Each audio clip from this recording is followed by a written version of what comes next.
حاضر ہے، حرم کی خاک پر سر ہے، حضور کعبہ حاضر ہے، حرم کی خاک پر سر ہے، بڑی سرکار میں پہنچے مقدر یاوری پر ہے، بڑی سرکار میں پہنچے مقدر یاوری پر ہے،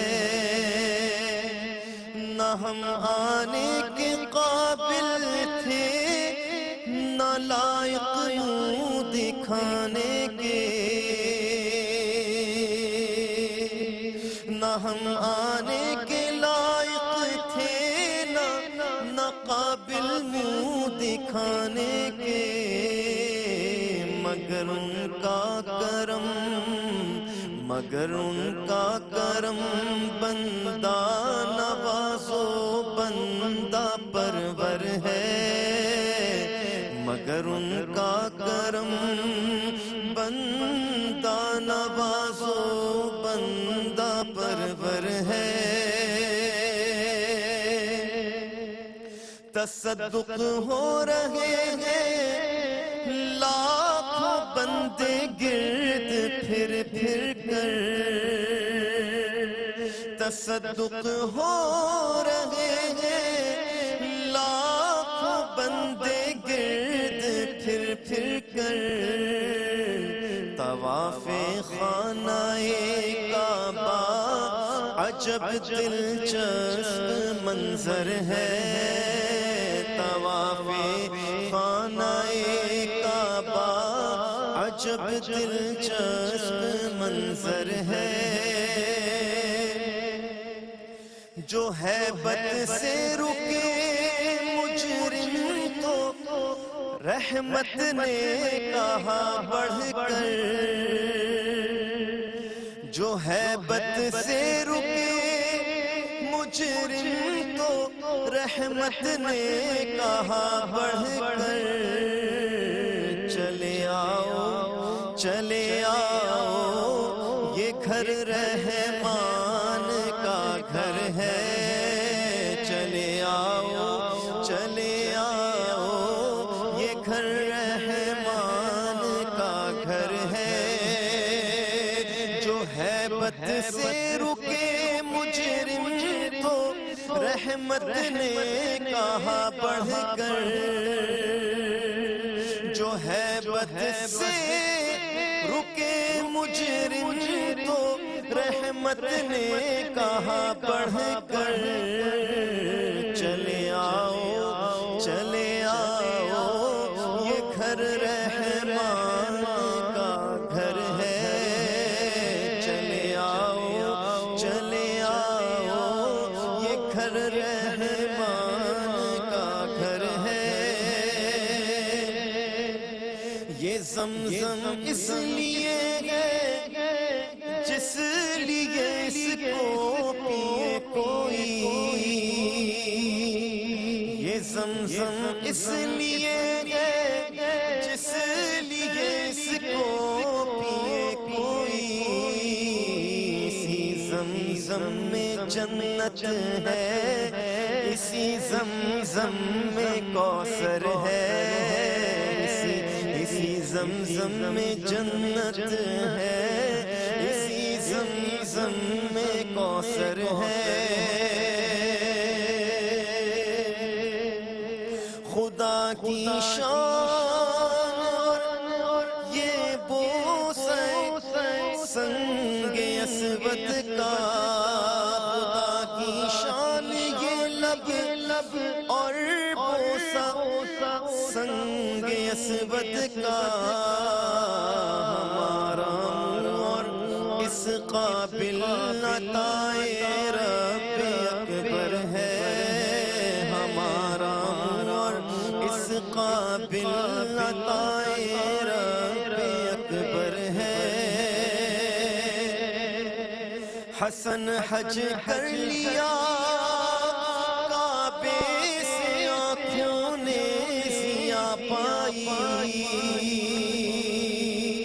حسن حج کر لیا کعبے سے آنکھوں نے ضیاء پائی چلو دیکھیں وہ بستی جس کا رستہ دل کے اندر ہے چلو چلو دیکھیں وہ بستی جس کا رستہ دل کے اندر ہے حسن حج کر لیا کعبے سے آنکھوں نے ضیاء پائی چلو دیکھیں وہ بستی جس کا رستہ دل کے اندر ہے حضور کعبہ حاضر ہے حرم کی خاک پر سر ہے بڑی سرکار میں پہنچے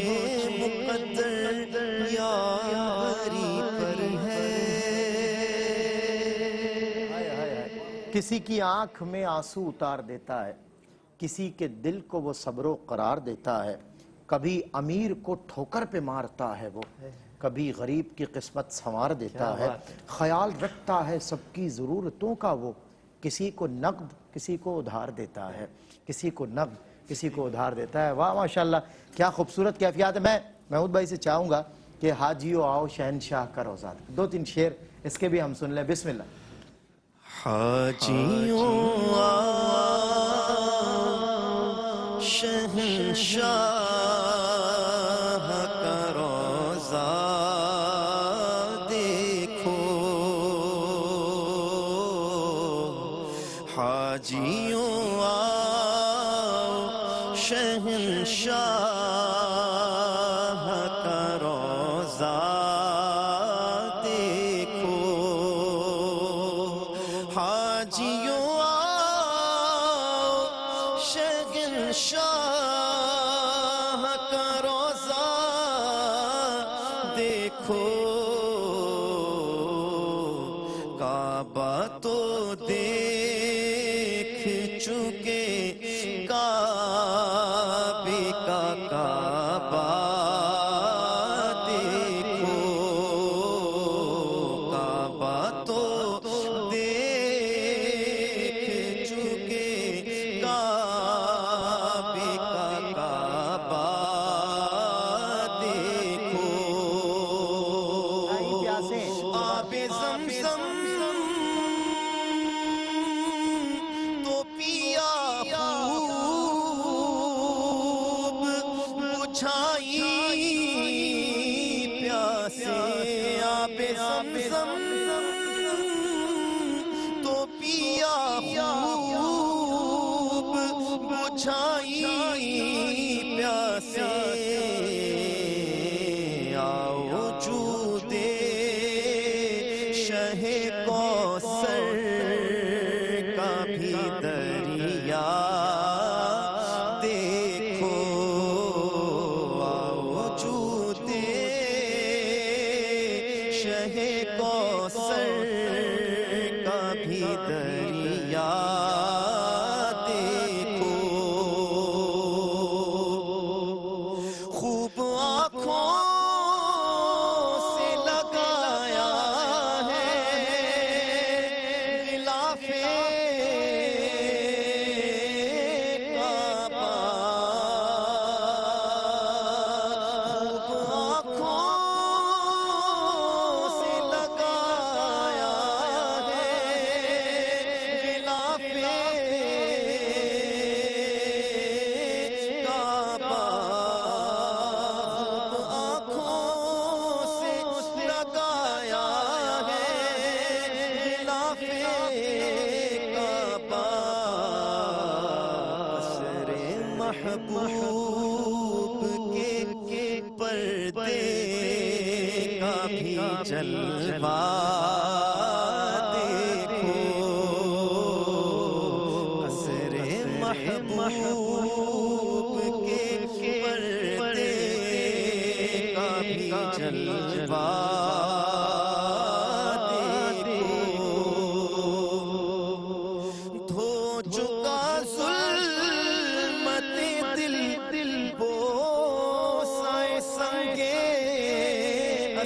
بد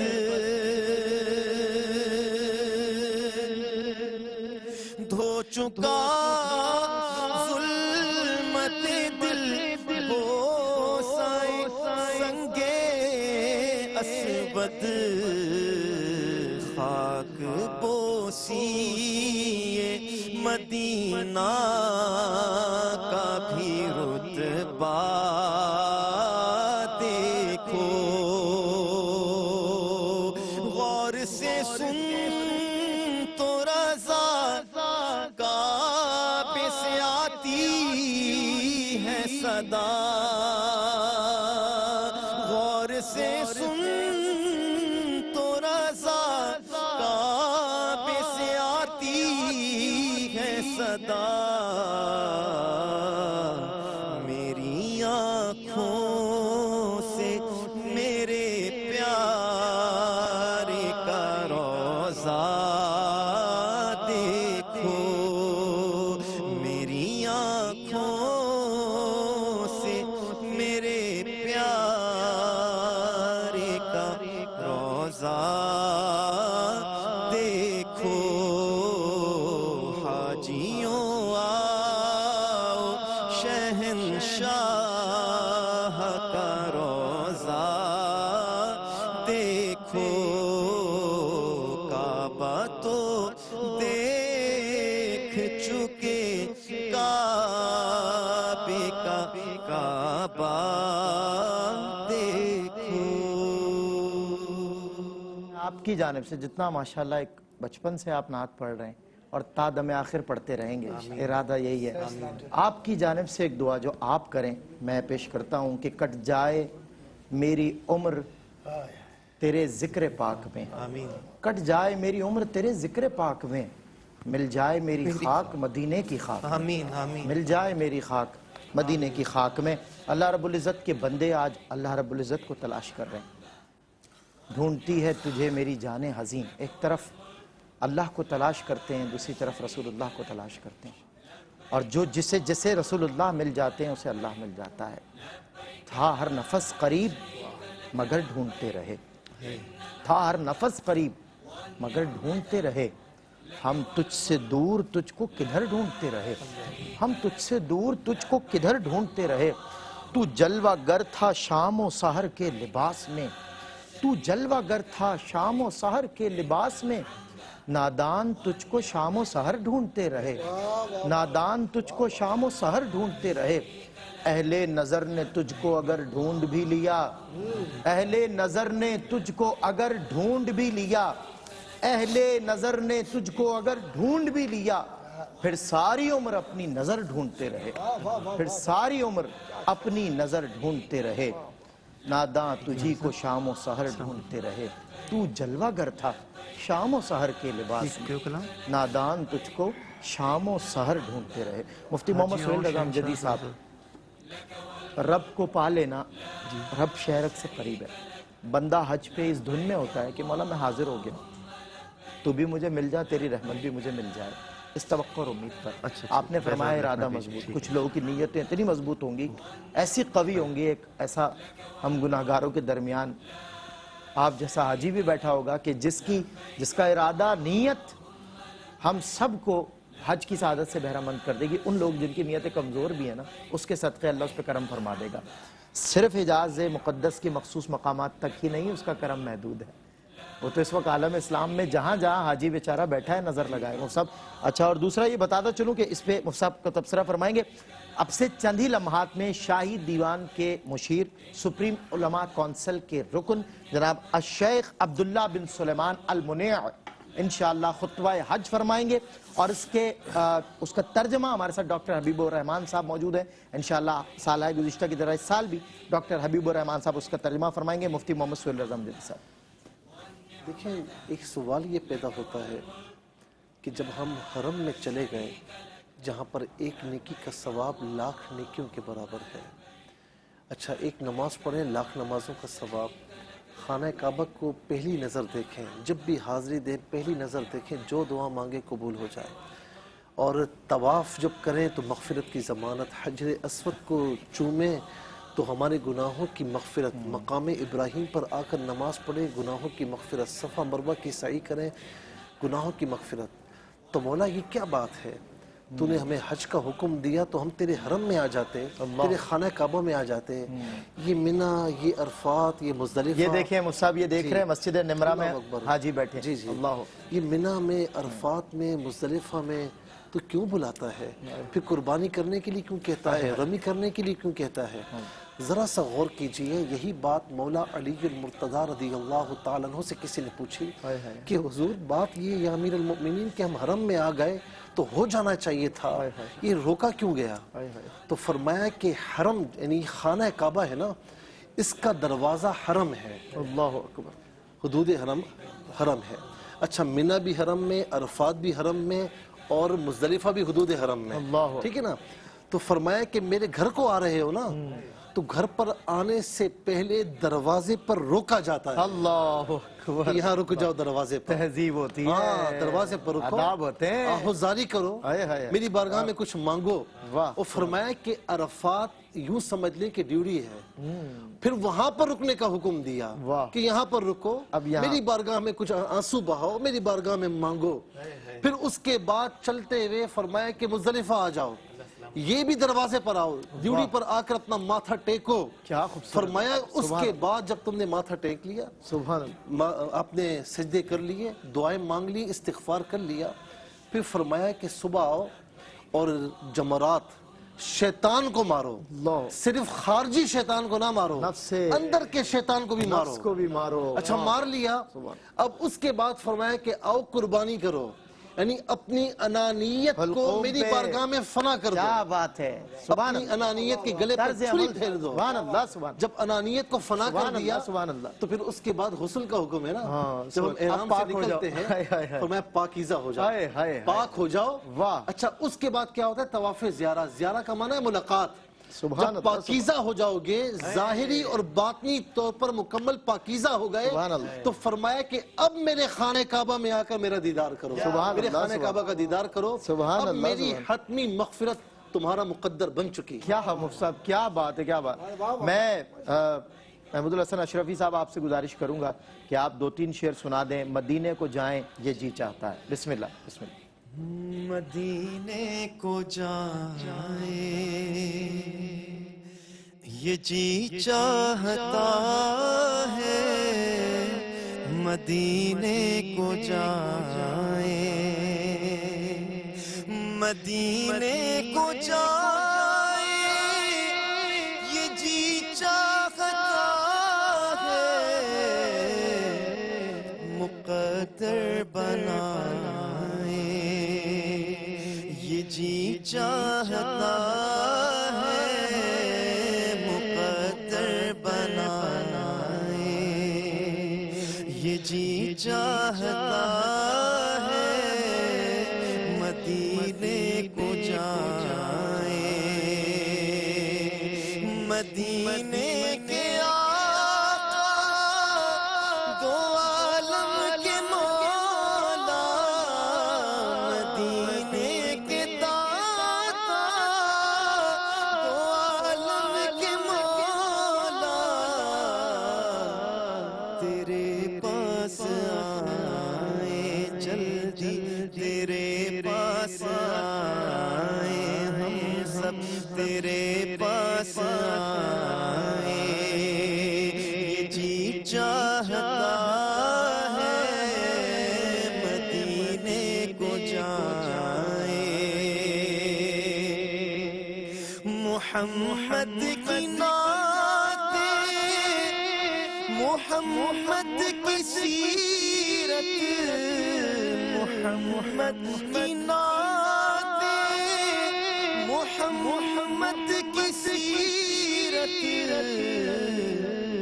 سنے اور سنائے جی چاہتا ہے، سنے اور سنائے یہ جی چاہتا ہے، مدینے کو جائیں، جہاں دونوں عالم ہے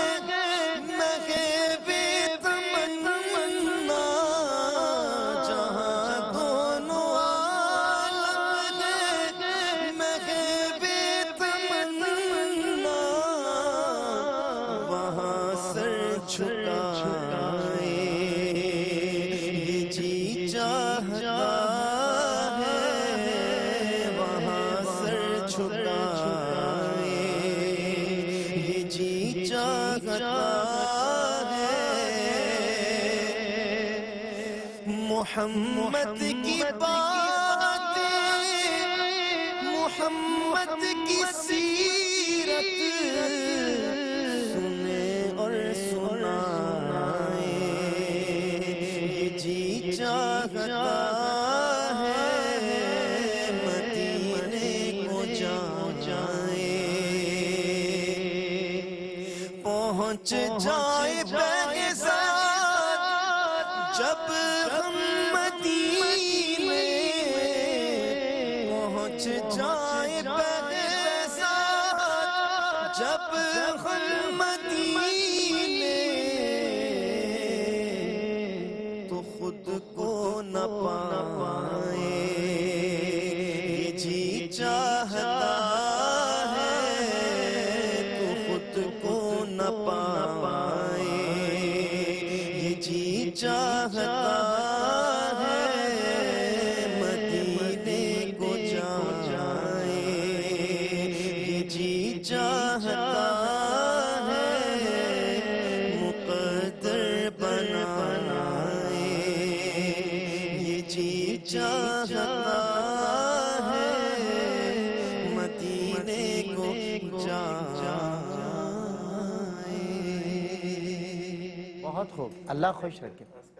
جی اسی دن ہم لوگ الحاج ذوالفقار علی حسینی کا جنازہ پڑھ رہے تھے اسی دن. اللہ اللہ اللہ، یہ آپ نے خوب دھیان دلایا. اور دوسری بات یہ کہ آج گولڑا شریف کے سجاد نشین حضرت جی لالا جی پیر اعلان بھی ہوا، دعا بھی ابو گیلانی صاحب کا وصال ہوا اور نماز اثر میں جنازہ ہے، تو بڑے لوگ بڑی تاریخوں میں جاتے ہیں. کیا بات، اللہ تعالیٰ ان کے درجات کو بلند فرمائے، آمین اور ان کے فیوز و برکات عطا فرمائے. جزاک اللہ. 30 جولائی بالکل الحاج محمد ذوالفقار علی حسینی.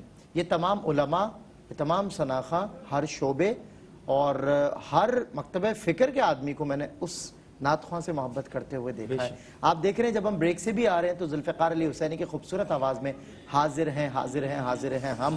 مکے کے ٹیلی ویژن چینل نے، جو آپ کو پتہ ہے ٹرانسلیشن کے ساتھ دیگر ممالک ایشیا کے کنٹریز میں چلائی جاتی ہے، رسم تبدیلی غلاف کعبہ کے موقع پر کئی برس تک اس کلام کو ذوالفقار حسینی کے نشر کیا گیا کہ حاضر ہیں حاضر ہیں حاضر ہیں ہم، لائق حمد و ثنا تیرے سوا کوئی نہیں. اور وہ خوبصورت آواز ہمارے ساتھ ساتھ ہے، یعنی ذوالفقار علی حسینی ہمارے ساتھ ہے. جگر راہ وفا میں نقش ایسے چھوڑ آیا ہوں کہ دنیا یاد کرتی ہے، وہ یادیں چھوڑ آیا ہوں، وہ نعتیں چھوڑ آیا ہوں.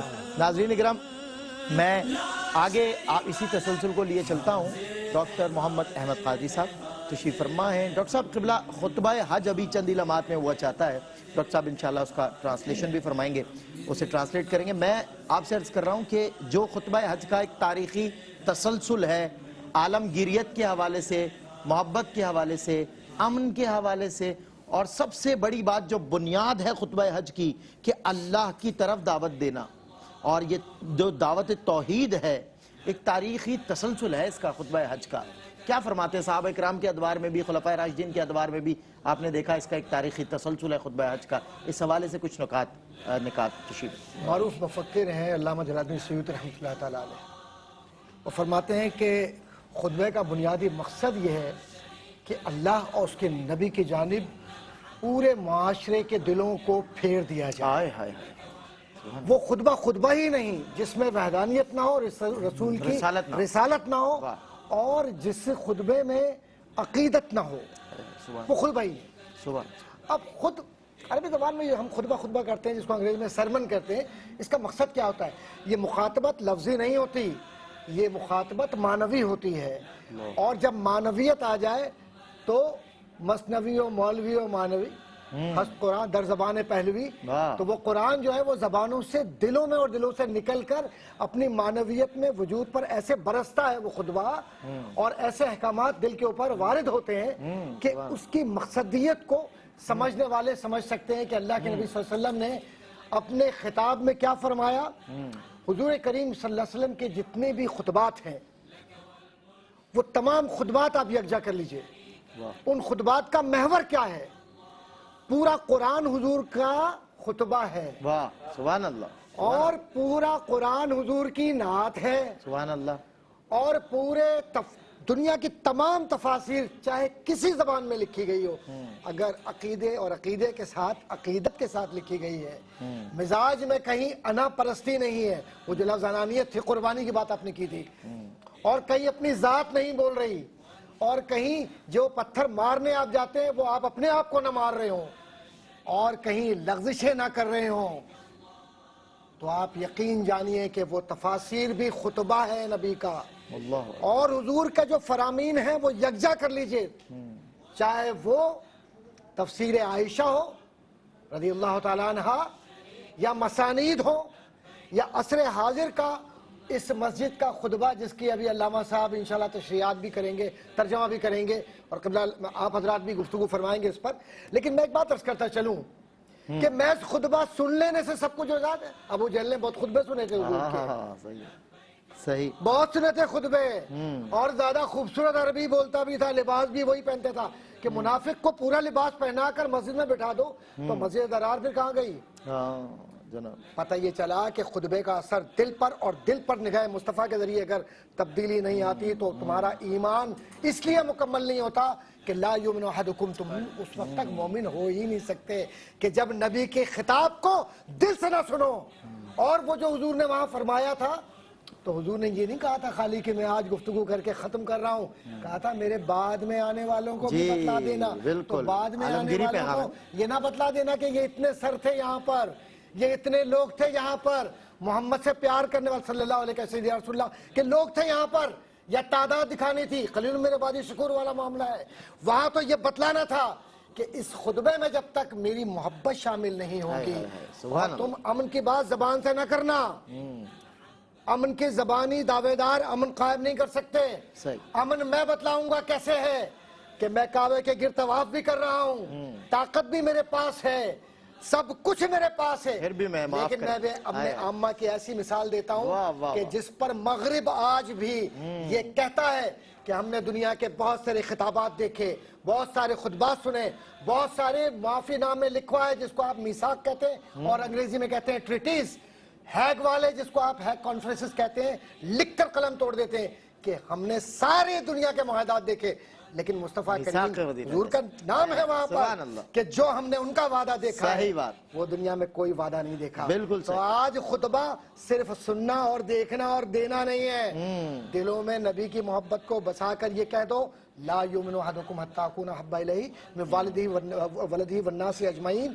اور یہ اس وقت ہوگا جب زبان اور بیان میں تعلق ہو، لما تقولون ما لا تفعلون والا معاملہ نہ ہو کہ دنیاوی بتوں کے سامنے سرنگو ہو جائے اور حضور کی ذات کی بات آئے تو ہم کچھ اور کہنے لگیں. نکل جاؤ اپنے آپ کے اس گرداب سے اور حضور کی غلامی میں چلے جاؤ. تو کوئی سبب نہیں کہ ملت اسلامیہ جو آج قعر مذلت کا شکار ہے اور جو اللہ بار بار آزمائشوں سے گزار رہا ہے اور وَلَنَبْلُوَنَّكُمْ کی تعبیر و تشریح قرآن بتلا رہا ہے، تمام باتوں کا ایک ہی محور ہے کہ غلامی مصطفیٰ میں صرف ایک ہی بات ہے کہ خلفائے راشدین سے لے کر آج تک علماء حق نے ایک ہی بات لکھی ہے کہ جو کہا جائے وہ مصطفیٰ کریم کی نگاہوں کو، محبتوں کو، شخصیت کو، ذات کو، لقد کان لکم فی رسول اللہ اسوۃ حسنہ کے معیار کو اس طرح سے بیان کرو کہ غیر بھی یہ کہے کہ صادق و امین یہ شخص ہے. اور یہ شخص وہ ہے کہ جب چادر اٹھاتا ہے اور حجر اسد لگواتا ہے، اور یہ وہ شخص ہے کہ جب کسی سے بات کہتا ہے تو پوری رات کھڑا رہتا ہے، دعائیں کرتا ہے. یہ شخص وہ ہے کہ جو رحمت و رافت کا مرتفع ہے، کامل ہے. اور جب ان صفا والمروہ من شعائر اللہ کہہ کر پتھروں کو، پہاڑیوں کو، کنکروں کو اللہ کی نشانی بتلا دیا تو میرے نبی مصطفیٰ کریم سے بڑا کوئی ایسا بھی ہوگا کہ جو کائنات کے اندر نشانیوں میں اللہ کی سب سے بڑی نشانی وہ نبی جیسا ہو؟ کوئی نہیں ہو سکتا. تو مصطفیٰ کریم کو اپنے خطبے کا مرکز رکھیں، اپنے سجدوں کو مدینے کا سجدہ بنا لیں، حضور کے الفاظ کو اپنی زندگی کا حصہ بنا لیں. یہ عربی نہ بولیں جو میرے نبی نہیں بولتے تھے، یہ انداز اختیار نہ کریں جو میرے نبی کا نہیں تھا. خلفائے راشدین کا بالاتفاق، آپ اجماع امت کی بات کرتے ہیں، خلفائے راشدین کے لیے علامہ سیوطی نے لکھا جو اعزاز الخفا جو معروف کتاب ہے وہ لکھتے ہیں، اور تاریخ الخلفاء معروف صرف ایک ہی جملہ نظر کر کے اس کے بعد بات ختم کروں گا. خطبے کی بات چونکہ ہو رہی ہے اور سارے سرمن اس میں لکھے ہوئے ہیں تاریخ الخلفاء کے اندر سارے موجود ہیں. صرف ایک ہی بات انہوں نے کہی تھی کہ جب تک خطبے کے اندر عقیدت نہ ہو نہ جمعے کا خطبہ ہوتا ہے نہ کوئی اور خطبہ ہوتا ہے. اور یہ عقیدت کہاں سے آتی ہے؟ یہ مقدر سے ملتی ہے دیداور. عشق احمد کی دولت بڑی چیز. کیا کہنے تیری نگاہ ناز سے دونوں مراد پا گئے، عقل غیاب و جستجو، عشق حضور و اضطراب، شوق تیرا اگر نہ ہو میری نماز کا امام، میرا قیام بھی حجاب میرا سجود بھی حجاب، میرا قیام بھی حجاب میرا سجود بھی حجاب. ڈاکٹر حبیب الرحمان صاحب قبلہ، میں 2 منٹ آپ کے لوں گا اس حوالے سے. اب چونکہ ہم خطبے کی طرف بھی بڑھ رہے ہیں، ایک تاریخی تسلسل کے حوالے سے بات ڈاکٹر صاحب نے ماشاءاللہ بہت خوبصورت حوالے سے ماشاءاللہ اور دلائل کے ساتھ اور تاریخ کے ساتھ اس پہ روشنی ڈالی. آپ چونکہ ایک عرصے سے ٹرانسلیٹ بھی کر رہے ہیں، میرے ساتھ بھی ماشاءاللہ کئی نشریات آپ کی ہوئی ہیں، تو اگر میں کہوں کہ کنکلوژن نکالوں میں خطبات کا گزشتہ ماہ و سال کا بھی اور عہد رسالت کا بھی، کمپیریٹیو کوئی ڈیفرنس آپ کو فیل ہوا یا پھر وہی عقیدہ توحید ہے، وہی رسالت ہے، وہی پیس، وہی دعوت محبت؟ کیا فرمائیں گے؟ حضور کا صلی اللہ علیہ وسلم آپ کا خطبہ حجت الوداع اجمال تھا، اختصار تھا، لیکن جامع تھا. اور آج جو خطبے ہیں وہ اس اجمال کی تفصیل ہے، تعبیر ہے، ڈیٹیلڈ ہے، تشریح مطلب توسیع ہے. صحیح، وہی پیغام ہے، وہ مختصر الفاظ میں معنویت رکھتا تھا. آج زیادہ جامع بلکہ تفصیل کے ساتھ اس کی جامعیت کو بیان کیا جاتا ہے. بس اس قدر یہ پورے کا پورا جو سلسلہ خطب ہے اس کو بیان کیا جا سکتا ہے اس طور پر. کیا بات ہے. محمود الحسن اشرفی صاحب، آپ نے ذوالفقار علی حسینی کا ذکر کیا ہے تو مجھے پیغامات بھی آنا شروع ہوئے اس حوالے سے کہ جب آپ نے ذکر کیا کہ آج 30 جولائی ذوالفقار علی حسینی ہم سے رخصت ہو گئے تھے اور زمانہ اب تک یقین نہیں کر پایا کہ ذوالفقار حسینی چلے گئے، وفات پا گئے، تو ان کا ایک کلام انہی کو نظر کرتے ہیں. ان کا پڑھا ہوا بہت مشہور، سکون پایا ہے بے کسی نے، حدود غم سے نکل گیا ہوں. 2 شعر پلیز ذوالفقار بھائی کو ملے. بسم اللہ. سکون پایا ہے بے کسی نے، حدود غم سے نکل گیا